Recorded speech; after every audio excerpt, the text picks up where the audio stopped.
Alors Bertrand Dical, en fait, les 60 ans de la salle de concert Golf Drouot à Paris, elle a ouvert en 55. Toutes les stars du rock ont joué là jusqu'à sa fermeture en 81. Quand je vois 60 ans, ça veut dire que les gens qui étaient tout jeunes et qui découvraient le rock et qui étaient tellement contents et qui étaient tellement rebelles, ils avaient 15 ans à l'époque, ils ont 75 ans aujourd'hui. Bah, regardez Johnny. Johnny, la première fois qu'il arrive au golf, il a 14 ou 15 ans. Il monte l'escalier de la rue Drouot avec d'autres copains sans doute. Et puis là, il va écouter des disques de rock and roll qui viennent d'Amérique. Et puis toute son histoire commence là. Toute l'histoire de Johnny commence là. Toute l'histoire d'Eddie.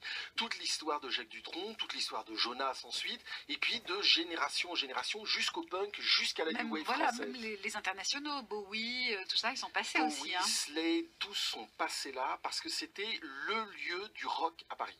C'était l'endroit à Paris où on pouvait jouer toutes les musiques les plus audacieuses, les plus dingues, les plus folles. Ça commence comment le Golf Drouot en fait? Eh ben ça commence... On faisait quoi là-bas avant? Comme son nom l'indique, c'était un golf. et c'est pour ça que c'est devenu le temple du rock, parce qu'un golf au premier étage, il y a peu de raisons que ça marche. C'était en fait une dame qui avait racheté un salon de thé et qui s'était dit, tiens, on va installer un mini-golf.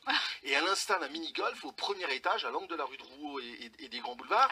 À Paris, et bah ça marche pas. Ça marche pas. Et il y a le barman qui un jour voit des gamins qui arrivent, qui font vaguement, des gamins, ils ont 13-14 ans, des gamins du quartier, font vaguement quelques balles de mini-golf, et il se dit, bah tiens, je vais les retenir, bonjour les gars, comment ça va? Et puis lui, il a son petit électrophone perso, et il met son disque perso de Rock Around the Clock de Bill Haley, et les gamins disent, tiens, c'est super, remettez-en une.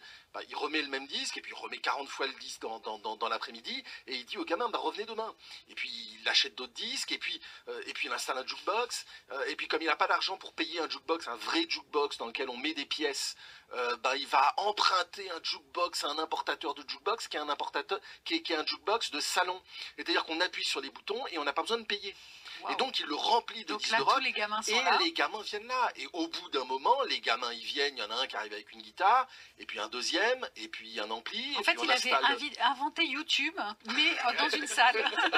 il avait inventé quelque chose de presque mieux, il avait inventé la vie rock'n'roll. C'est-à-dire que faut bien réaliser qu'à l'époque, toute fin des années 50, le rock'n'roll en France, c'est un rêve, c'est un fantasme. Ça n'existe pas. C'est-à-dire qu'on veut savoir ce que c'est le rock'n'roll, on regarde une pochette de 45 tours et on voit des Américains jeunes, gobinés, avec des espèces de costumes, des filles avec des robes qu'on ne trouve pas en France, et tout ça dans un milk bar. Et ben, ils vont inventer ça. Et ces gamins, et ce barman, qui s'appelle Henri Leproux, qui à l'époque a 27-28 ans, ils vont inventer l'Amérique, ils vont inventer l'Amérique. La dame qui a ouvert le salon de thé avec le golf en haut, elle dit quoi dans tout ça? Elle laisse faire.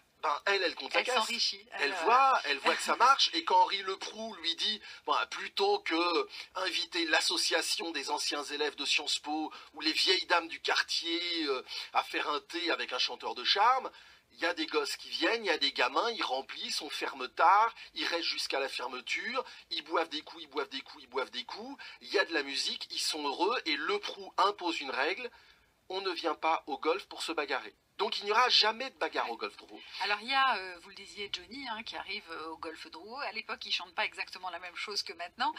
Sur le coffret que vous sortez, donc il y a 5 CD, 115 titres du Golf Drouot. Et de Johnny, il y a ça.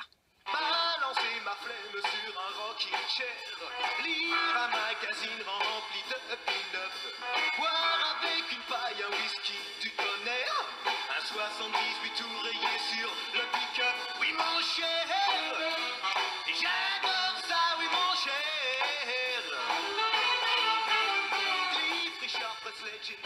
Voilà Johnny, donc oui mon cher, c'est ce qui est chanté au Golf Drouot. Et puis c'est aussi une chanson qui parle du Golf Drouot, c'est pour ça qu'on l'a choisi pour cette compile. Oui, parce que le rock'n'roll des débuts, c'est pas le rock'n'roll américain, et c'est pas la mythologie que ça va être ensuite le rock. C'est-à-dire que un des groupes les plus violents, les plus durs, les plus rebelles qui est au golf, c'est Danny Logan et les Pirates. Et Danny Logan et les Pirates, ils ont un tube qui s'appelle Je bois du lait.